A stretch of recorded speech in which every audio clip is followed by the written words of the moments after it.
En el curso de la historia ha habido épocas en las que la humanidad ha hecho rápidos avances. Pero también hay otras, mucho más numerosas, que pasan desapercibidas como meros periodos de transición. Ahora, en los albores del tercer milenio, ¿cómo será juzgada esta época por la posteridad? Y lo que es más importante, ¿qué forma adoptará esa posteridad? ¿Y de qué tipo de juicios será capaz?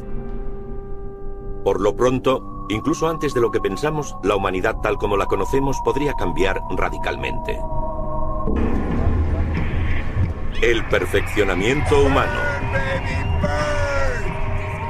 Algo nuevo está surgiendo. Mientras la gente habla de la paz mundial, el fin de la historia y el ocaso de las ideologías, un ejército de científicos en todo el mundo sigue trabajando en sus laboratorios. El impacto de su labor está empezando a emerger. La tecnología está a punto de tomar la antorcha de la historia y guiarnos a una nueva era. Las actividades de los científicos en campos como la genética, la robótica, la inteligencia artificial, la biónica y la nanotecnología parece converger hacia un único objetivo: superar las limitaciones humanas.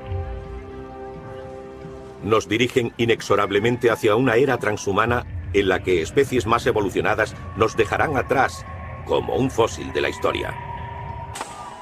Biopoder.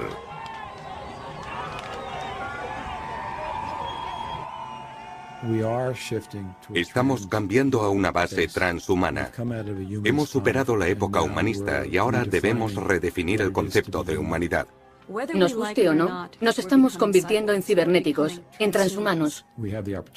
Ahora tenemos la oportunidad de hacer las cosas mejor que la naturaleza. ¿Por qué no tener un brazo más fuerte del que tenemos? ¿Por qué no correr más rápido? ¿Por qué no tener una piel más resistente? Si alguien tiene que trasplantarse un ojo para poder ver, ¿por qué limitarse a lo visual? ¿Por qué no añadirle el tipo de visión que tienen los murciélagos, con ultrasonidos? ¿Imaginan un cuerpo diseñado por Versace? ¿Imaginan un cuerpo diseñado por Terry Mugler? Estos individuos, el fallecido Versace era un diseñador increíble. ¿Y si fuera un transhumano? ¿Y si fuera un artista que quisiera combinar arte y ciencia? Apuesto a que sus diseños para un cuerpo futuro serían sorprendentes. Por el momento no estamos dispuestos a violar los límites humanos, pero cada vez tenemos más capacidad para hacerlo. Eso es lo que queremos.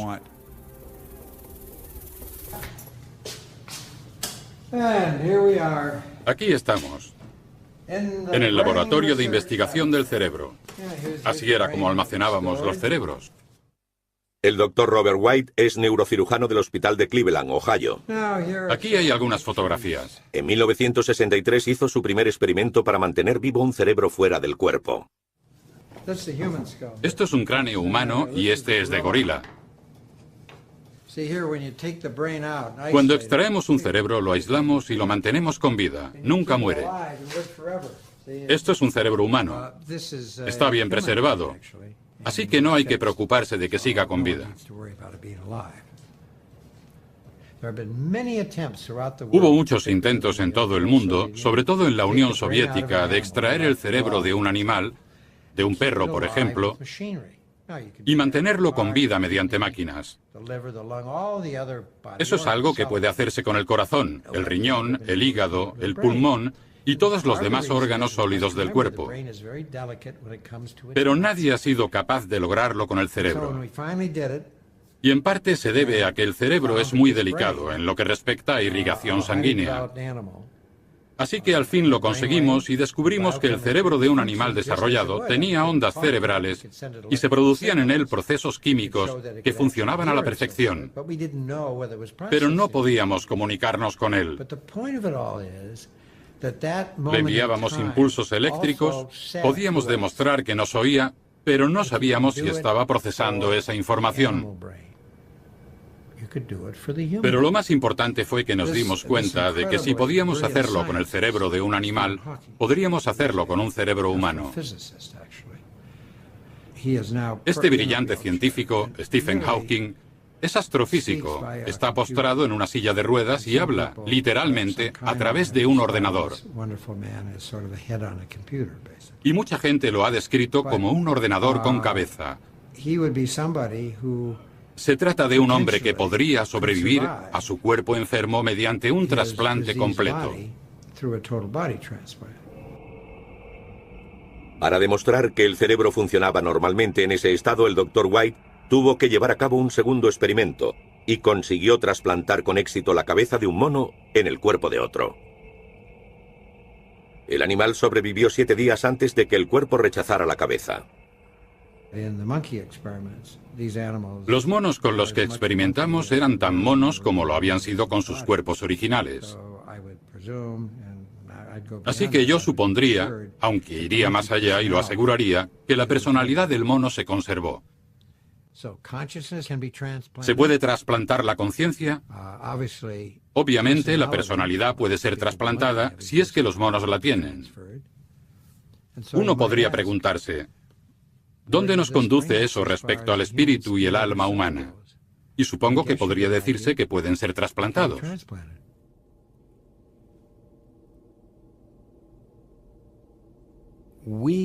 Nos estamos convirtiendo en objetos del diseño de conciencia, y las implicaciones que eso conlleva son enormes, porque hasta ahora hemos forjado el mundo que nos rodea de un modo radical.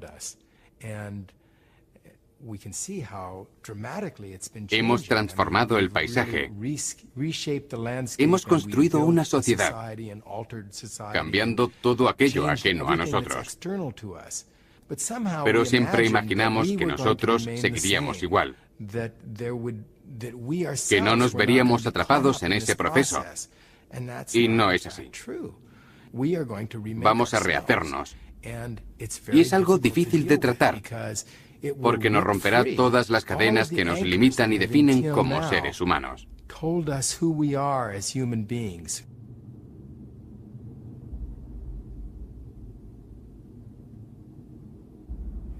Estamos en el final de la definición de lo que es un ser humano normal.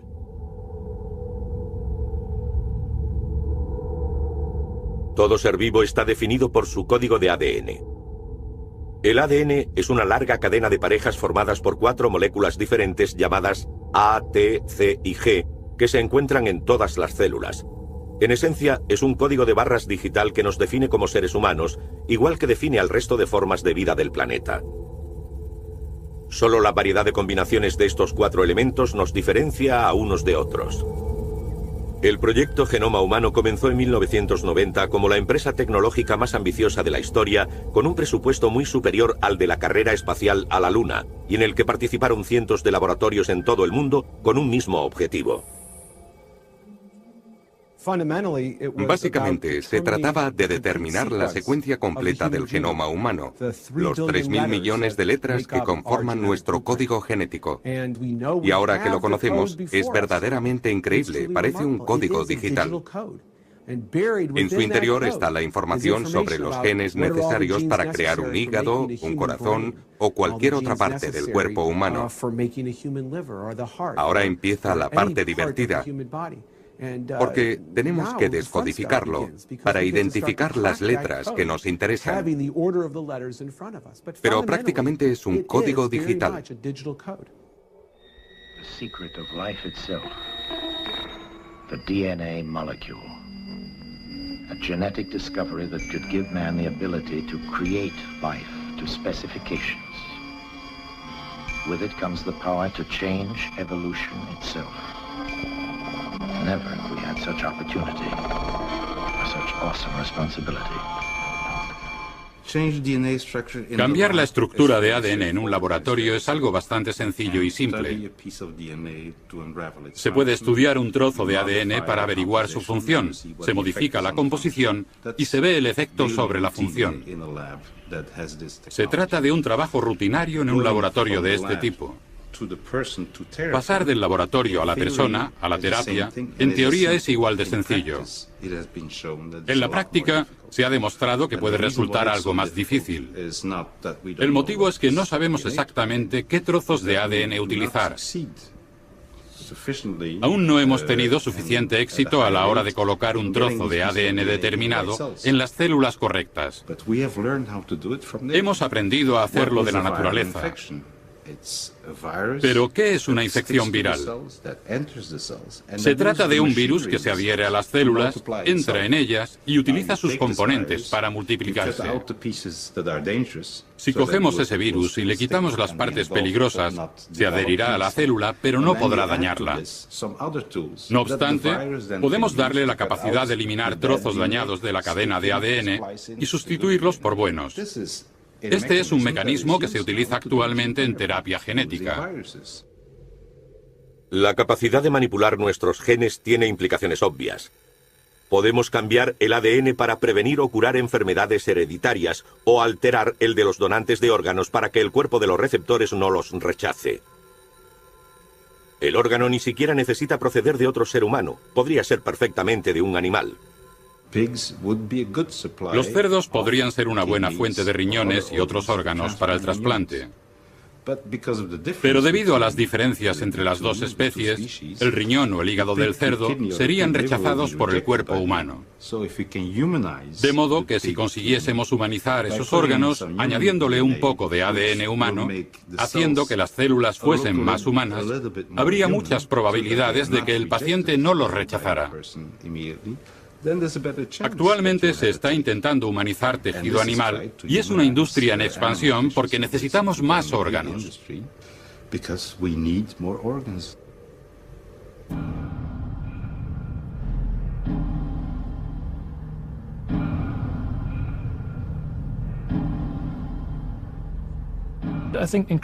Cada vez somos más conscientes de que el cuerpo no es sagrado, que no fuimos creados siguiendo un plan divino. Fue un accidente aleatorio. Si cogemos dos pares de genes y los combinamos, siempre surge algo. A veces es algo maravilloso, un agujero en el corazón, una psicosis o cierta tendencia a experimentar ira, problemas de adicción, falta de concentración o cualquier otro tipo de defecto. Me parece absurdo calificar algo de normal o de sagrado. Se trata de pura suerte, no existe un plan prefijado que tengamos que seguir. La ingeniería genética me parece una de las cosas más éticas que podemos hacer. Una especie se define mediante el aislamiento de sus genes, el aislamiento reproductivo. Pero si empezamos a combinar genes de especies diferentes y a experimentar con la variedad genética disponible en el mundo animal, creamos nuevas alteraciones.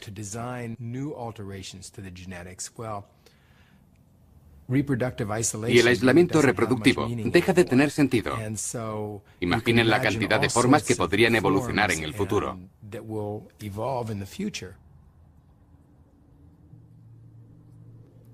En el futuro, podremos esculpir nuestros cuerpos como esculturas vivientes. Serán hermosos diseños electrónicos que brillarán como prismas a la luz de la mañana. Podremos cambiar de forma y convertirnos en trozos de mármol o mutar en fluidos luminiscentes con forma de serpiente. Después de todo, el cuerpo no es más que una extensión de la moda. Podríamos reconfigurar el cuerpo humano para conseguir volar, a pesar de que somos demasiado pesados.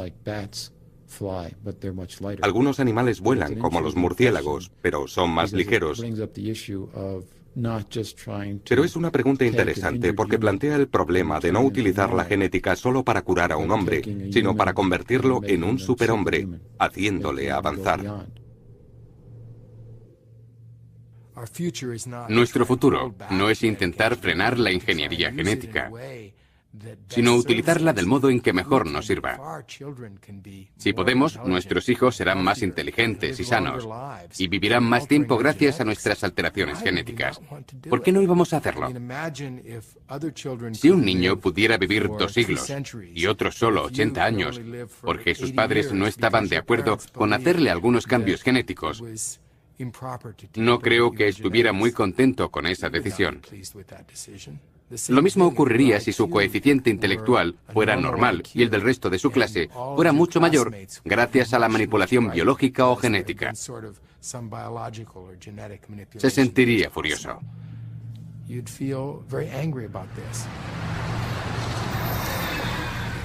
En cuanto conozcamos exactamente las funciones de nuestro código genético, seremos capaces de mejorar nuestros cuerpos. La vida humana mejorará de una generación a la siguiente a medida que aceleramos y controlamos la evolución natural.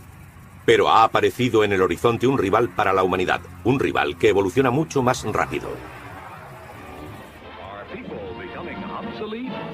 A giant electronic brain has started cogitating at the University of Pennsylvania. It's made of vacuum tubes, like your radio, and it can add up a column of figures a yard long in a second. It's the world's first electronic computer.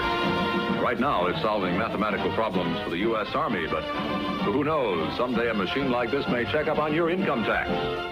So imagine Imaginen la capacidad humana como una especie de paisaje con montañas, que son las cosas que hacemos bien, y valles, que son las cosas que hacemos mal. Hay cosas que hacemos muy bien y que fueron importantes para nuestra supervivencia a lo largo de la historia de la evolución. Movernos, interactuar socialmente y percibir el mundo. También están las cosas que hemos aprendido recientemente, como el razonamiento general, cuyo ejemplo es la aritmética, y en lo que somos realmente malos. Los ordenadores son diferentes, son máquinas universales. Con el programa adecuado son capaces de hacer esta tarea a la perfección en un sentido abstracto e informativo.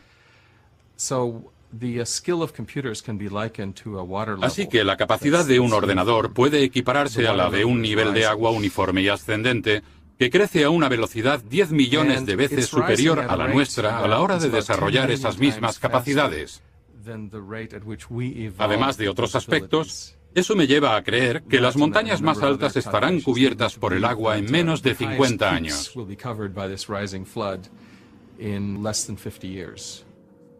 Pero una vez que el nivel de la competencia informática haya superado a la de los mejores ingenieros humanos, estos dejarán de existir para dar paso a los ingenieros robóticos o informáticos.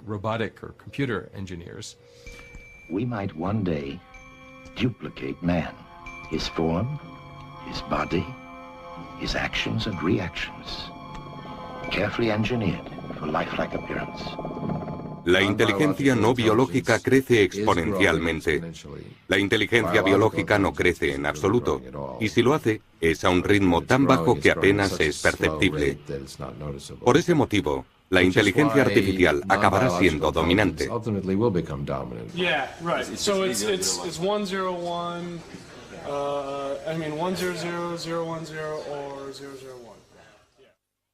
¿Se convertirán los ordenadores en seres conscientes? Hacen cálculos utilizando ceros y unos. Por eso mucha gente, entre ellos algunos científicos, cree que nunca serán nada más que sofisticadas máquinas de cálculo. El gran científico, el profesor Frankenstein, cuando su monstruo se movió por primera vez, sin ser consciente de ello, habló de la distinción absoluta entre el cerebro artificial y el humano, cuando dijo, está vivo.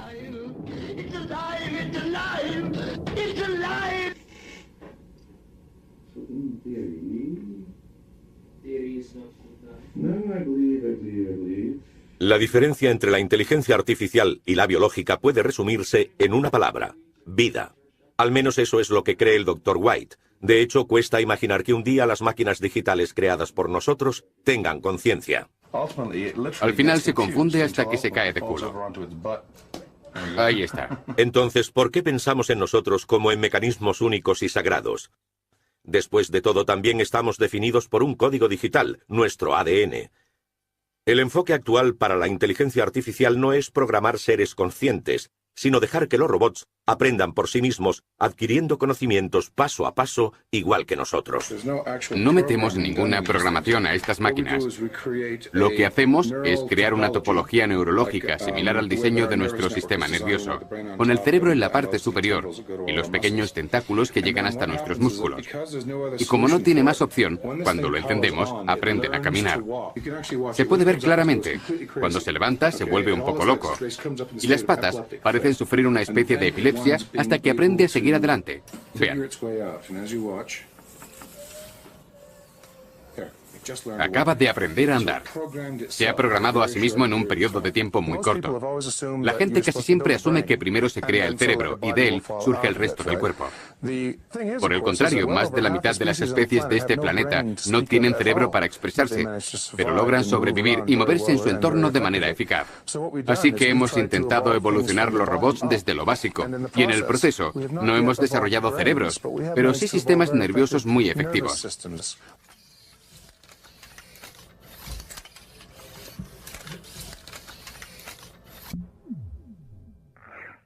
Los sistemas autoorganizados como las redes neurológicas pueden conseguir resultados sorprendentes. Carl Sims creó un programa informático de pequeñas criaturas cúbicas capaces de evolucionar. Aquellas que se movían más rápido se ganaban el derecho a procrear. Pero siempre se introducía un cambio aleatorio en su programa o sus genes para forzarlos a evolucionar. Sims observó a las extrañas criaturas que aparecían en su pantalla y les hizo competir por un cubo verde. Entonces sucedió algo extraordinario que no había sido programado. Una de las criaturas saltó sobre el cubo verde y atacó a su contrincante antes de ir a por el cubo. La evolución había producido una criatura más capaz de competir y por ello de sobrevivir. Era solo un programa informático, pero autoorganizado. Un día ordenadores muy potentes podrían sorprendernos. Primero se dijo que cuando un ordenador supiera jugar al ajedrez, pensaría como nosotros. Cuando se consiguió, argumentamos que aquello no era pensar realmente. Pero la verdad es que no sabemos qué es exactamente el pensamiento. Yo diría que las máquinas están haciendo un buen trabajo pensando, pero no creando, aunque no sepamos exactamente en qué consiste la creación. Tampoco se les da muy bien tener alma. Pero es que nosotros tampoco sabemos qué es eso. Y si pudiéramos definirlo, seguro que se les daba muy bien.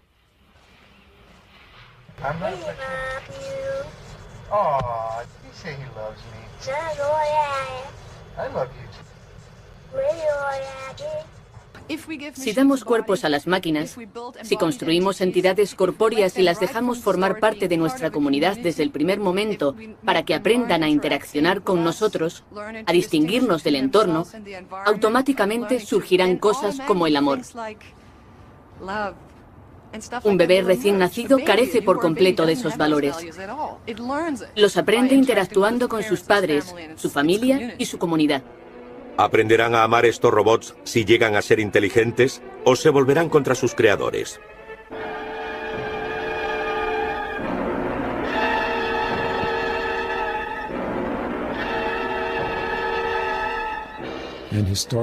Históricamente los humanos nunca han llevado bien el hecho de cohabitar con otras especies similares a la nuestra. Una sobrevive, la otra desaparece. No se nos da bien la cooperación. Hace 500 años, cuando los humanos llegaron al Nuevo Mundo, la cosa no fue bien para los nativos. Y no creo que a medida que avanzamos, la situación sea agradable para los perdedores. Puede que los ganadores sean transhumanos, pero los perdedores o los habitantes de la Tierra en los últimos 500 años no recibirán buen trato. Al menos eso es lo que demuestra la historia de la humanidad, desde la desaparición de los neandertales con la llegada de los Homo sapiens. No supieron coexistir pese a ser tan similares.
Lo que me preocupa es que se permita a la inteligencia artificial un desarrollo totalmente independiente del nuestro, ya que si lo hacen antes de que consigamos alterar nuestro cuerpo biológico, podrían llegar a ser más inteligentes y sabios que nosotros. Nos quedaríamos atrás, y yo preferiría ir por delante de las criaturas más avanzadas. Si no queremos quedar obsoletos al nacer, si queremos permanecer en lo más alto de la evolución, parece que solo hay una solución: convertirnos en robots.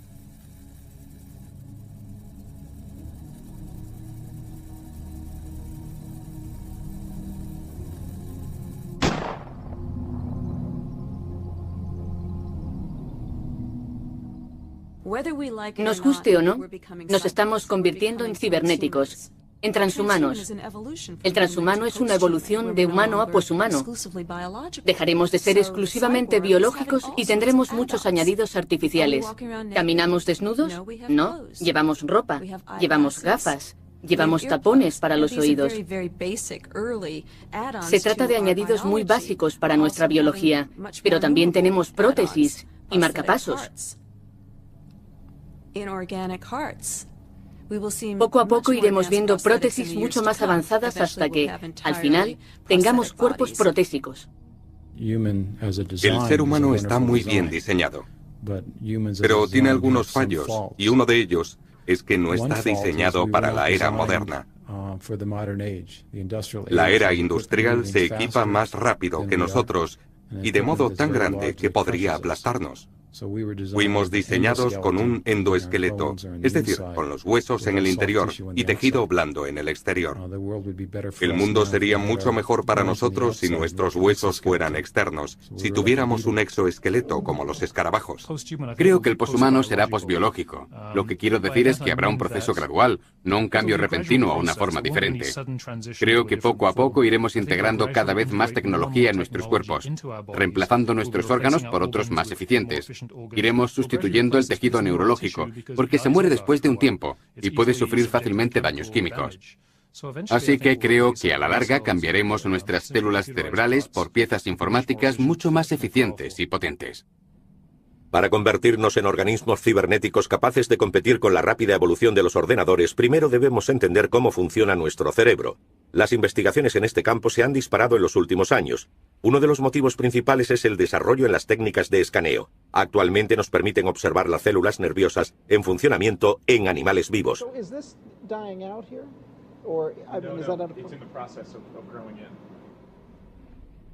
La técnica está basada en las medusas fluorescentes. El Dr. Littman aisló el gen responsable de la fluorescencia. Lo implantó en ratones y continuó sus experimentos hasta que obtuvo un ratón solo con las células cerebrales fluorescentes. Han sido modificados genéticamente y sus características son ahora hereditarias. Tenemos una variedad de ratón amarillo, otra de ratón azul y otra en la que solo hemos marcado unas cuantas células. Estamos creando ratones con múltiples colores. Los llamamos ratones arcoíris. Mediante esta técnica se pueden observar las células nerviosas, establecer conexiones entre ellas y emitir señales. Es bastante sorprendente y precioso ver las células nerviosas. Se conocen desde hace mucho tiempo, pero nunca se había podido observar en animales vivos. Actualmente esta técnica se utiliza en muchos laboratorios que unen esfuerzos para comprender el funcionamiento del cerebro. Otros científicos utilizan un método totalmente diferente. Aíslan las células del cerebro y las cultivan en pequeñas placas sobre chips informáticos. El problema de esta técnica es que resulta extremadamente difícil colocar las células en el punto exacto de conexión. Un equipo de investigadores de IMEC ha resuelto el problema. Colocaron sobre el chip una plantilla de un producto que a las células les encanta comer. Mientras lo consumían se quedaban adheridas en el punto exacto, en tanto que la dirección de sus tentáculos queda delimitada por la plantilla. De este modo se puede controlar toda la red de células nerviosas.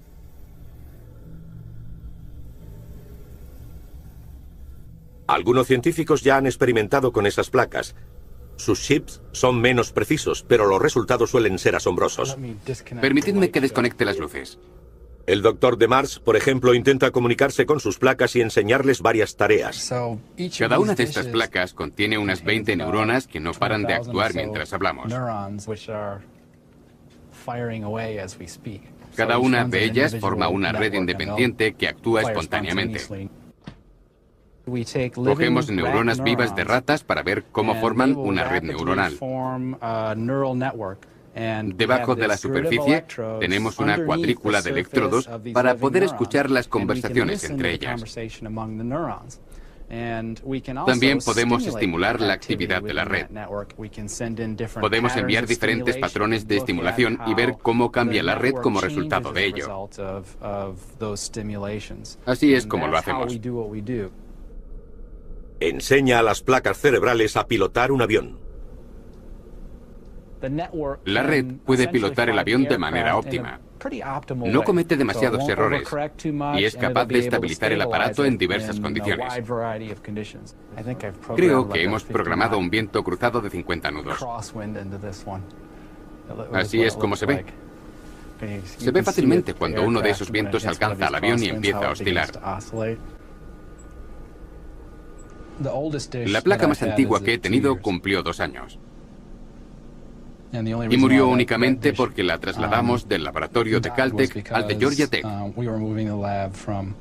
Si no, probablemente seguiría con vida. Cada placa tiene sus propias características y es fácil aprender a distinguirlas. Aún así, requieren bastante trabajo. Hay que alimentarlas una vez a la semana.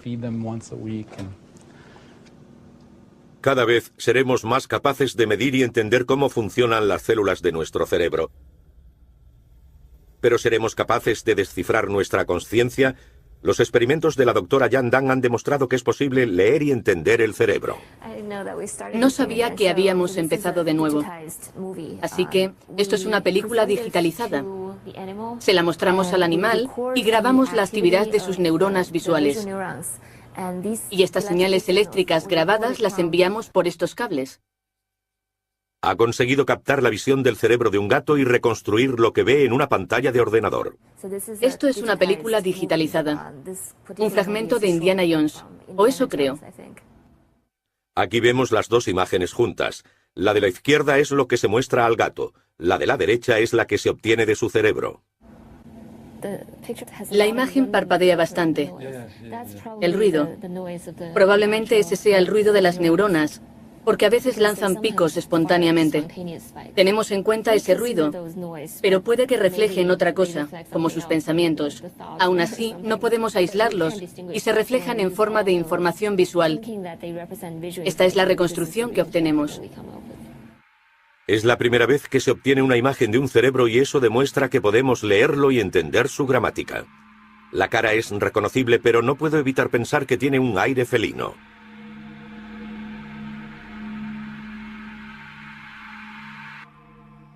El doctor Theodore Berger es director del Instituto de Ingeniería Neurológica de la Universidad de Southern California.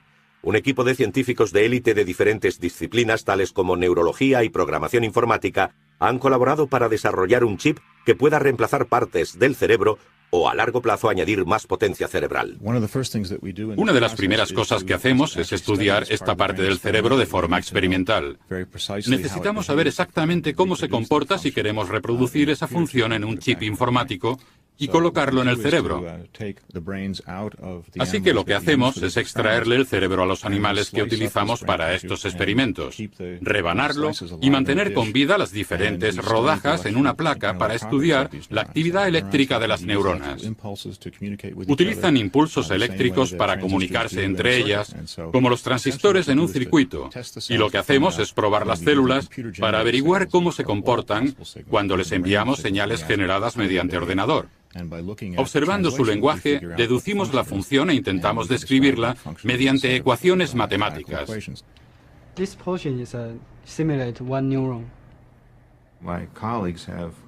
Mis colegas han tomado ese modelo matemático y han construido un circuito en un microchip muy pequeño, 1 milímetro por 1 milímetro, para que podamos extraer parte del hipocampo, que es como un circuito, y sustituirlo por el microchip. Ahora el circuito funciona como uno biológico y la información entrante, los patrones temporales de entrada son iguales a los de salida, como sucedería con cualquier tejido biológico. Sin embargo, hay un microchip haciendo la función biológica. Actualmente el chip está siendo probado en animales. Uno de los problemas que aún no se han resuelto es la conexión del chip al cerebro.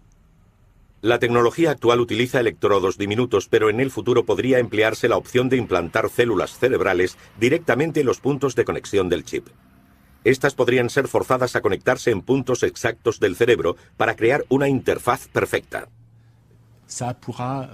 Esto podría permitirnos reparar cerebros dañados en accidentes o por enfermedad, pero también haría posible establecer una comunicación directa de un cerebro a otro, de modo que en vez de estar limitados como lo estamos los humanos con las palabras, la idea sería comunicar la experiencia global de cerebro a cerebro.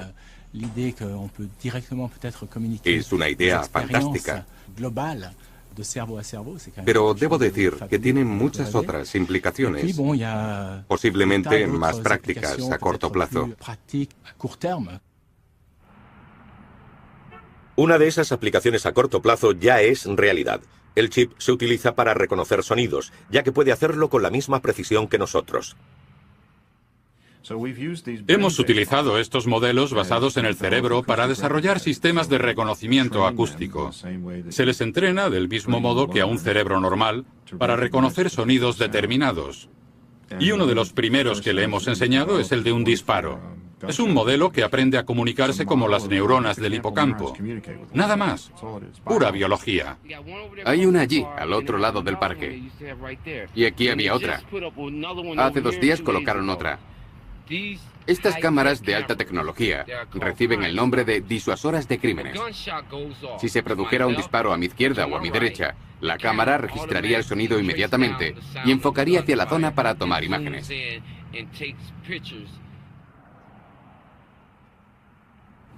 Actualmente no se puede comprar ningún sistema de reconocimiento de señales de voz o de cualquier otro sonido. No funcionan, pero así lo hace el cerebro. Y como nuestros modelos se basan en él, tenemos que trabajar en esa dirección. La cuestión es que no hay cámaras instaladas en los barrios de blancos. Pero nosotros tenemos 5 o 6. El barrio negro está siendo vigilado.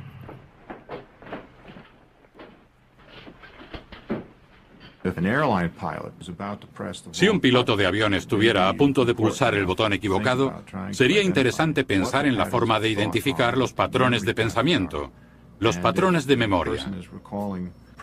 Y si ese piloto fuera a pulsar el botón de eyección cuando no debe, o el de lanzamiento de bombas, deberíamos poder intervenir y evitarlo.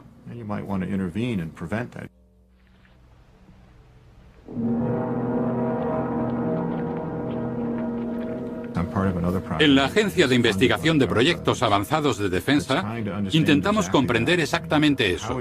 ¿Cómo se representa la información en el cerebro?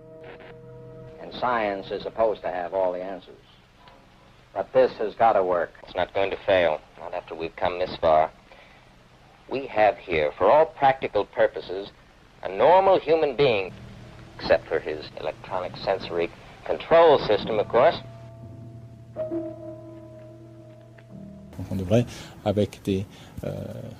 Identificando el sistema de circuitos electrónicos de las diferentes secciones del cerebro, deberíamos poder leer su contenido, meterlo en un disco duro y transmitirlo directamente al cerebro de otra persona.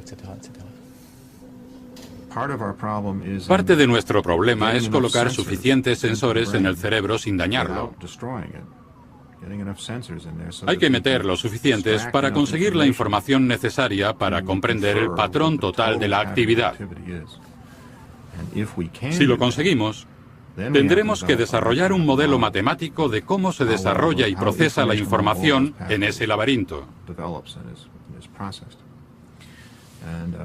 Esa será nuestra tarea los próximos años.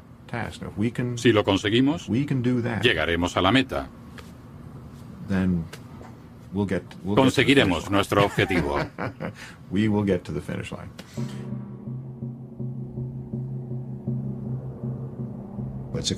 Sería demasiado conservador decir que para el 2025 seremos capaces de conocer todo lo que sucede en nuestro cerebro.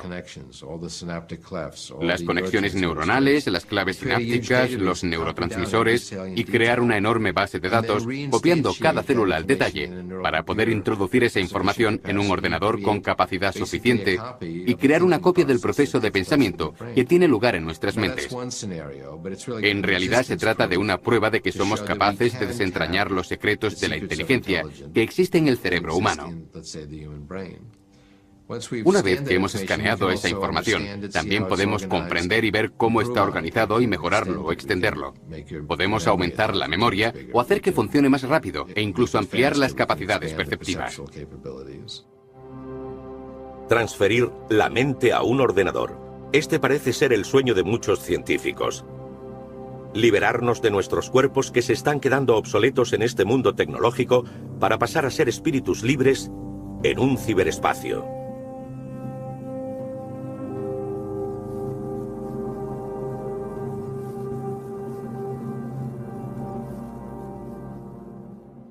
No estoy interesado en un futuro de posthumanos si no soy uno de ellos. Yo quiero estar ahí. Para mí es importante sobrevivir y prosperar en el futuro, y no solo pensar en que los robots han llegado al espacio. Quiero participar. En cierto modo, la transferencia mental es un atajo a la inteligencia artificial que nos permitirá tener máquinas con mentes humanas.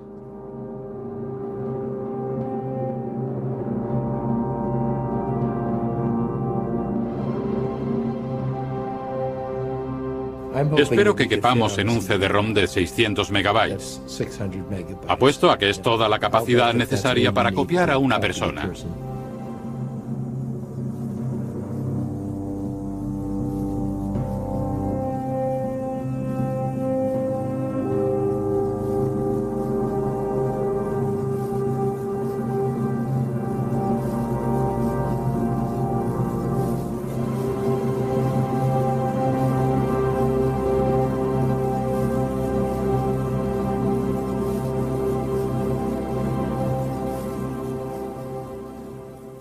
Es un momento difícil para predecir cómo serán esos nuevos humanos.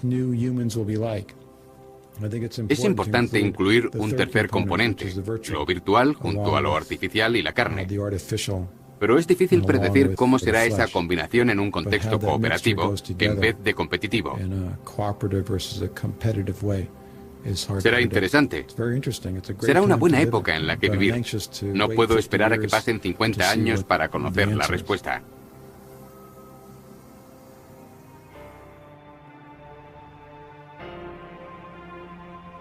La realidad y la realidad virtual están empezando a fusionarse.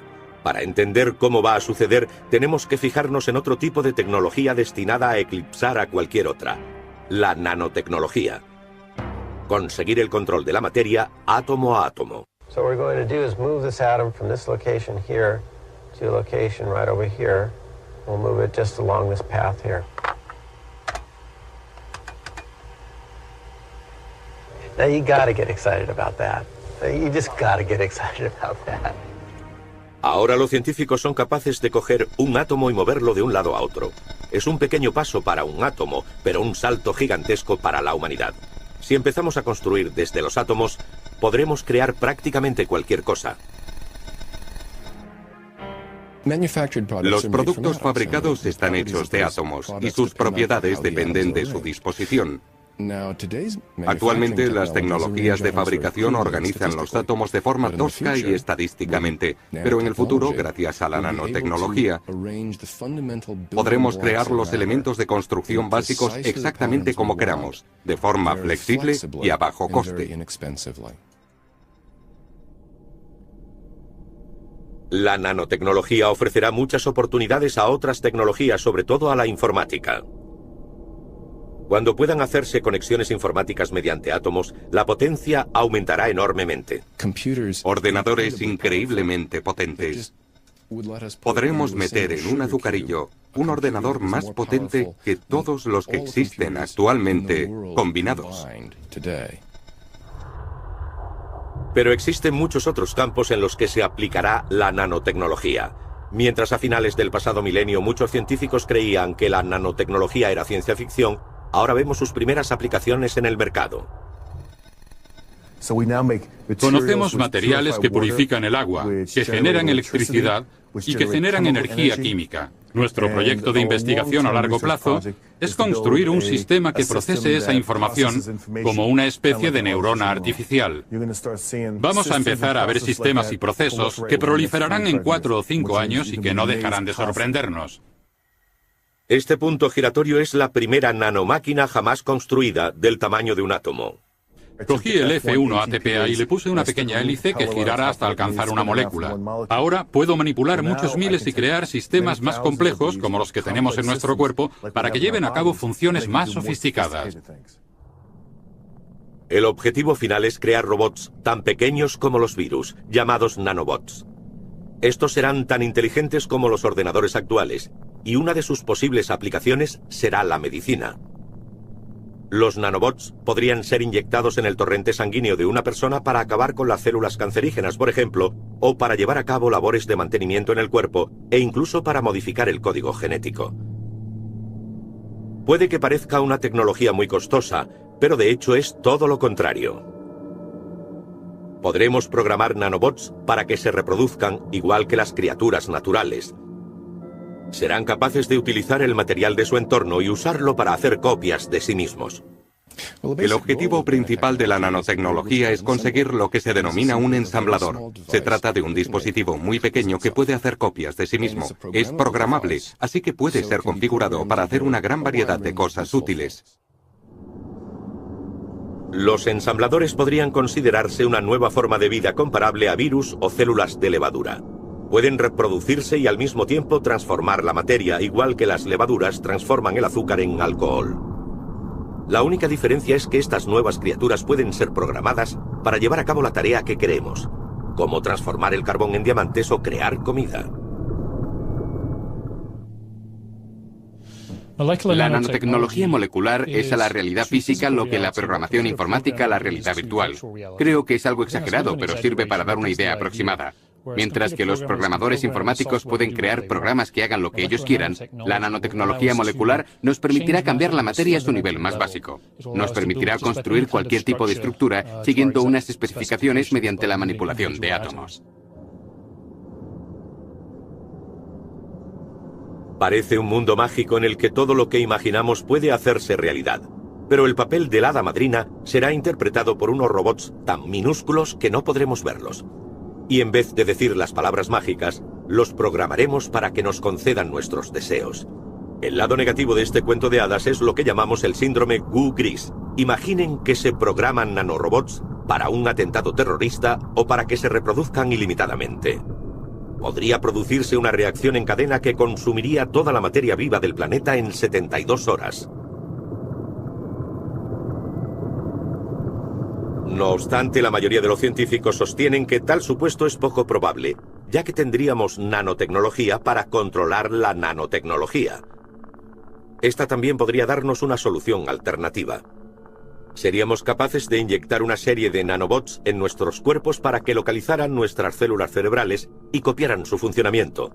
Sin esfuerzo grabaríamos una copia de seguridad de nuestra conciencia que se introduciría en un ordenador para su posterior utilización, o donde podría combinarse con otras almas y programas informáticos. De ese modo estaríamos listos para abandonar este planeta e iniciar la exploración del universo.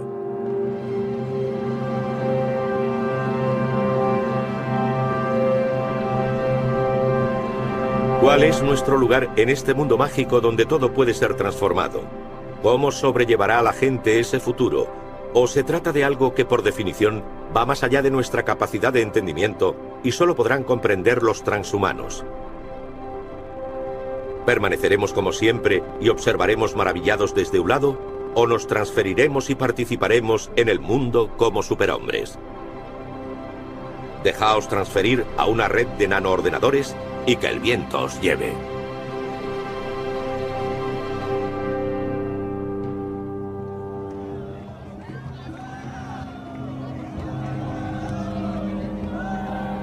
Es importante admitir que la epopeya posthumana se acerca. En serio. Es lo que queremos. Y se puede ver escrito en las páginas de las revistas. Las palabras del profeta están escritas en las paredes del metro. Por el momento no estamos dispuestos a violar los límites humanos, pero cada vez tenemos más capacidad para hacerlo. Pero también es importante destacar que este no es el final de la historia, que no soluciona todos nuestros problemas y que crea otros nuevos que se intensificarán. Habrá más de un tipo de posthumanidad. Y el mero hecho de que dejemos de ser humanos no significa que no volvamos a sufrir los mismos problemas de personalidad que antes. Eso no nos liberará de nosotros mismos y probablemente acentúe los matices y no lo contrario. No vamos a convertirnos en máquinas como Robocop. Solo tendremos nuevas habilidades y poderes. Lo cual supone un problema, porque a mayor poder, más responsabilidad, no menos.